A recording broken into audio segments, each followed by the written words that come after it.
Some of his social media postings were considered daring and even reckless.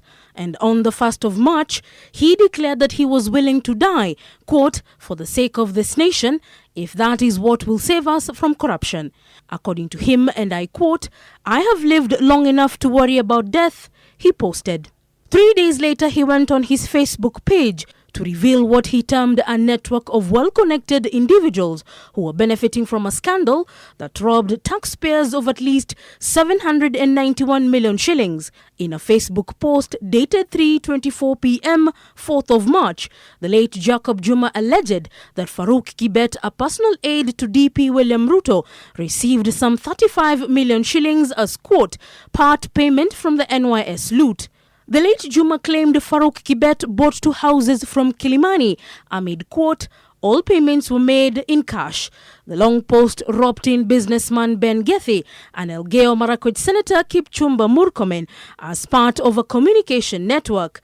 He then proceeds to post a graph of the alleged communication web involving phone call conversations between Gethi, Murkomen and Farouk Kibet. It has been established and presented in this committee and elsewhere that monies from Kafura have been linked to simultaneous deposits in a company associated with Ben Gethi called Horizon Limited, and similarly, there have been transactions involving Ben Gethi and Josephine Kafura with Senator Kipchumba Murkomen and with Farouk Kibet. Months down the line, Anne Waiguru, the cabinet secretary at the Devolution Ministry, appeared to read from Jacob Juma's script, claiming the existence of a network revolving around Farouk Kibet, Kipchumba Murkomen, Ben Gethi and Josephine Kafura. She picked on me for the simple reason that she must have been told by the puppeteer to pick on me with a view to protect the puppeteer. In subsequent postings, the late Juma declared that Anne Waiguru was not clean. She bought a house in Kihingo Estate, Kitisuro, at 150 million shillings in cash, he posted.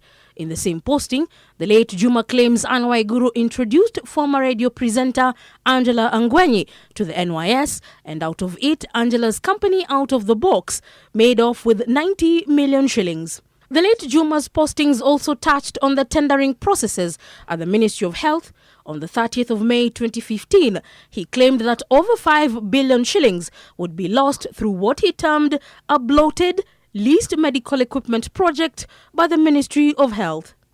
In the last few months prior to May 2016, Jacob Juma's Facebook and Twitter accounts experienced a lot of traffic, in his own words describing what he saw as rampant corruption within the Jubilee fold. And even though many Kenyans did not take his words seriously, many are now coming to terms with the reality, premonitions from the grave, of what was truly happening within the government.